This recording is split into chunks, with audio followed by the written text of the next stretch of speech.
Hi friends, we are going to discuss about our functions. Functions in a Python programming language. Basically, functions are of two types. They are built-in functions and the user-defined functions.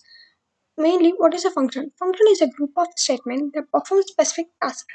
One function helps to reduce the line of code and breaks into a smaller code section. In built-in function is a predefined function or already within the Python language is called predefined functions. Example as print, length or all the built-in functions. There are almost 68 built-in functions in the Python. User-defined function.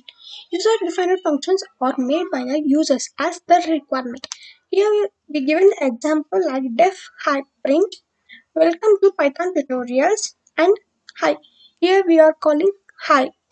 The output will be welcome to Python online tutorials. How to define a function? We define a function using a keyword known as def. Def is a keyword which we use to define a function, and we also pass an arguments. It is an optional, and finally we return it. When the function may return a value to the caller, use the keyword return. We use the keyword called return to return that value. Example, def function name is an argument. Function name and the argument.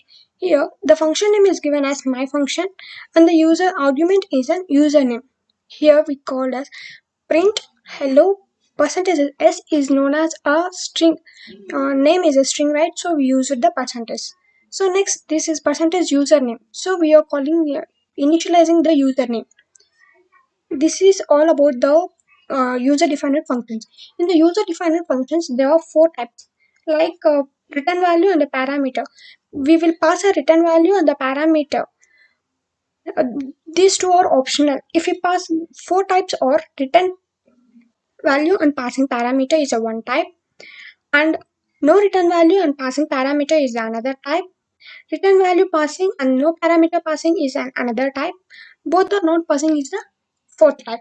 So there are four types of user-defined functions. We can go through in detail about these four user-defined functions in the next video.